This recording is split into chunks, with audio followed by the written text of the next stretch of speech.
Hey guys, I'm Rob and welcome back to Rob's Model Cars for 2020.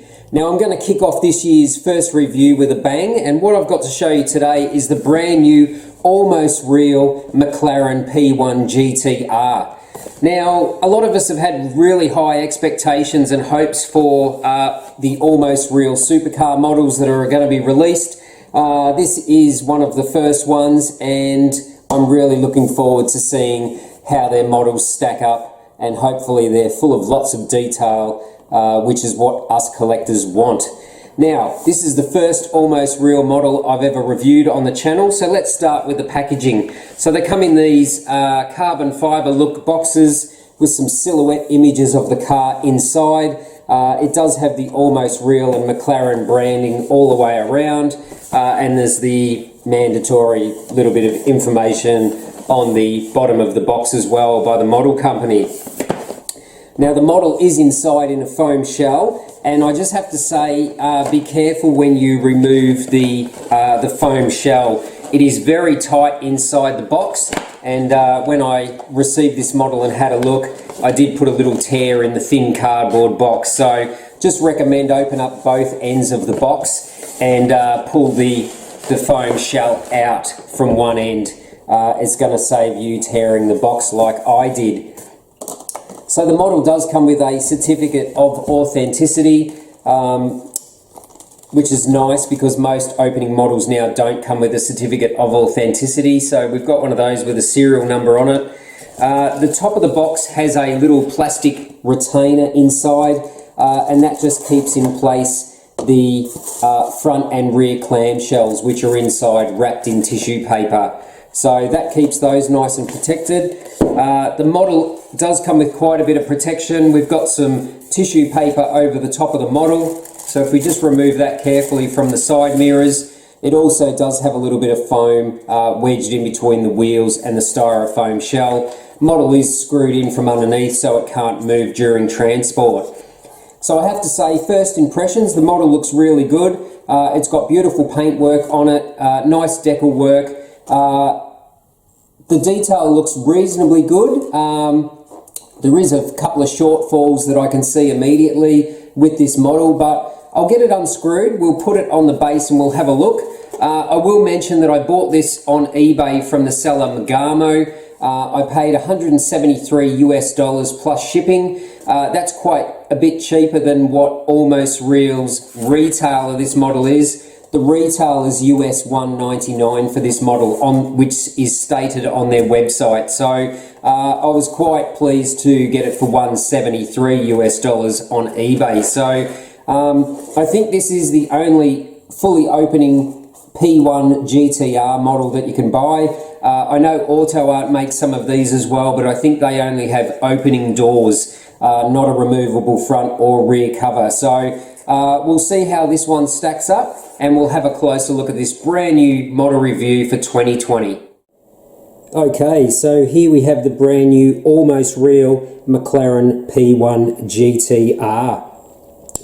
Now I was really curious to see how this new brand builds their new supercar models after their first releases of their Land Rovers, which were super detailed. I was hoping the same amount of detail was going to be put into their supercar models. Where shall we start?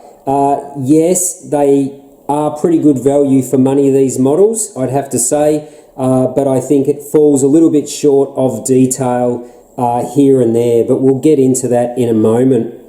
So first thing I'd like to say is that the paintwork is beautiful on this model. Excuse me. It's a really beautiful silver metallic colour, obviously with the orange highlights and all the decal work as well. It really does have beautiful paint on it. So I think the paint finish definitely has more depth and colour and gloss than the Auto Art composite models. I have to be honest and say that. I think it really is a better quality paint finish, being that it's on metal. Shouldn't make much of a difference, but it seems to on this model. So the paintwork is really good. I've had a little bit of a look at the model, and it looks overall, as I say, It's very good for the money, being that it's a fully opening die-cast model. It has quite a bit of weight to it. It is heavier than a composite model, but there are some shortfalls anyway. So let's go through it, and we'll start from the front. So this model also does have some textured plastic to look like carbon fibre, like Auto Art does, but it is a finer texture. So the texture that they use here is really fine, and first glance it's hard to tell whether it's a decal or whether it's textured plastic. So same method as Auto Art, but this looks much better because it's much finer. We do have some textured canards on the side here, textured plastic. The vent on the front here is carbon fibre decal. And we've got some McLaren decals and some Pirelli decals in the front of the model as well. It does have photo etch mesh in a few of the openings on the model, which is a good start. Headlight detail is satisfactory for this model, I feel. It does have a nice little photo etch McLaren emblem on the hood. The hood does have some deep vents in here, which you can see the radiator in behind.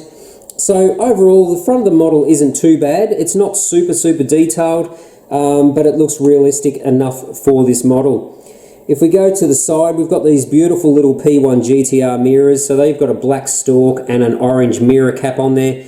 They do use super chromy looking mirror lenses in the back, which look quite realistic. Does have a plastic windscreen wiper here, but that looks reasonably good. The plastics are pretty clear that they use on this model for the front window, the side windows and the rear window. Mine's just got a bit of packaging fluff and dust on it, but it is pretty good. Now if we go around to the side of the model, you do have the matte black sides in here with the McLaren decals on there. You've got the orange and black side skirt here with some little upturned fins also, and you've got the orange highlights as well throughout the body, which look quite good. You've got this monstrous GT wing on the back. They've done a nice job on the legs of the wing. These are in the textured plastic to look like carbon fibre as well, but actually look pretty good. And you've got the McLaren P1 GTR decal on the top and the O1 on the side. So the rear of the model looks quite good. They've done a great job on the exhaust system. So you've got the central exhaust pipe sticking out. You've got the big diffuser underneath, which is again all in simulated carbon fibre. But it's really very smooth to touch, this plastic, but it is textured plastic. They've done a good job on the tail lights, which wrap around through the rear bumper and the upper clam. And you can also see the gearbox all the way through, and a couple of other little bits and pieces of detail that they've got in the back of the model. So overall, it's not too bad, the exterior. One thing I do have to point out is the shut lines on this model. So the rear clamshell is held on by magnets, and the doors actually have a little bit of movement in the hinges. So depending on where they sit is going to determine your door gaps. So the shut lines, they're okay here, not quite flush, but the concern is these rear gaps here. So the rear gap through here and the rear gap through the back of the door to the clamshell. As I say, it depends on where the clamshell is sitting on there, but they are quite big, these door gaps, same as the one on this side here. So as I say, you can move the rear clam around a little bit, which closes those gaps up, but it just depends on where the doors are sitting and where the rear clam is sitting. So not the best fitment issues, but if you're going to display the model open all the time, it's probably not that big of an issue. But I just wanted to point that out and be honest with you guys. The shut line's not the best on the doors to the rear clam. Okay, let's take a look. So the rear hood, or the front hood I should say, is removable. This has all carbon fibre decal underneath it, every surface, which is a nice touch. And the interior is all in carbon fibre decal as well. So all the surrounding of this front cargo area is all in carbon decal.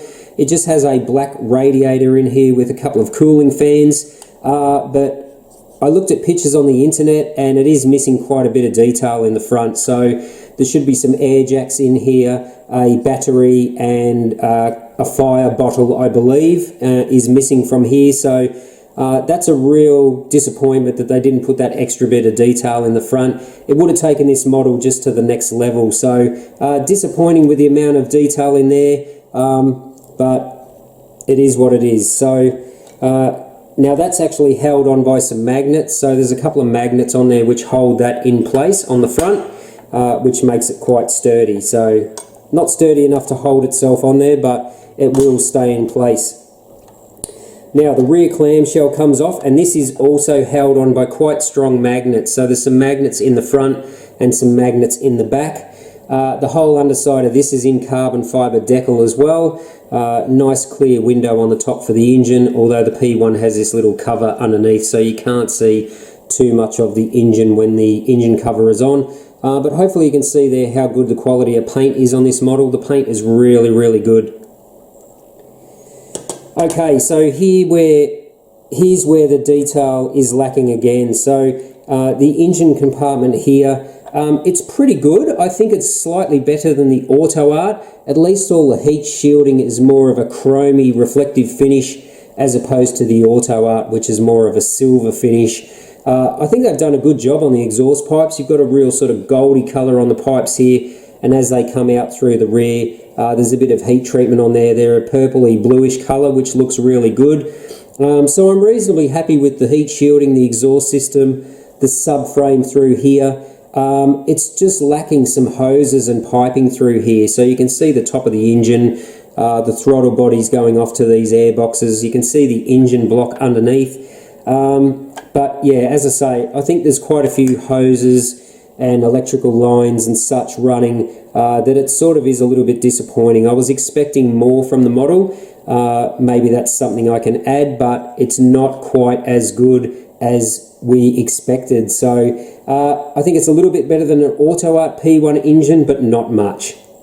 So if you're listening Almost Real, you need to improve this engine detail on these supercar models. That doesn't seem to be good enough.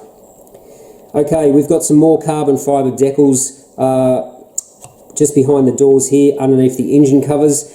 And a notable mention is these little roof flaps do open on this model. So you can see these access some little fluid reservoirs and such. There's a little fluid cap on that side underneath that flap. So these little flaps do open either side of the little rubber communication aerial. Now this is a fully opening model, so let's open the doors up and have a look. So they do open up quite easily. They do stay up by themselves, which is good for a metal model. And that gives you a bit of a look at the interior of the model. Now we do have some carbon fibre decal all on the opening of this door trim around here, which is nice. It goes back into the bit of the textured plastic carbon fibre inside, but it's really hard to tell the difference between the textured plastic and the real carbon. I think their version of textured plastic carbon fibre is better than Auto Art's. Great job on the steering wheel, looks really good. It does turn with the wheels, as you can see, and there's a nice racing seat in there with cloth seat belts as well. So the rest of the interior is pretty plain. It does have a fire bottle on the floor here, but that's just black. Maybe they should have painted that red and put some decals on it, but the floor is really plain. The interior is quite plain, so I'd say that if they put maybe another 10%, 15% of detail into this model, it would have been a much more spectacular model. So I think it's still pretty good value for money for around $200 retail. If you can get one cheaper like I did, around the $175, I think you'd be pretty happy with that compared to what you can buy these days on the market. So Almost Real, if you're listening, you need to lift the quality and the detail on these supercar models. A bit more engine detail or detail that's missing under the front area of supercar models. We want better engine detail than this. A little bit more detail, maybe some extra pipes and hoses in there, and a little bit more finessing with the interior as well. So overall, I'm pretty happy with the model. as I say, for the money, I think it's good value. It's just lacking in a few areas. So hopefully we'll see some more releases from Almost Real models of supercars, and the level of quality will have risen. We're all waiting for the Pagani Zonda from Almost Real, so hopefully they just do a stellar job on that, because they will sell thousands of those. But overall, I'd have to say, if I'm going to give this model a Rob score, I'd give this probably a solid 8 out of 10. A little bit more finesse in the engine compartment, a little bit more finesse on the door gaps, and a little bit more detail in the front, and this would have scored a 9 out of 10 easily, but it just falls short a little bit on those areas.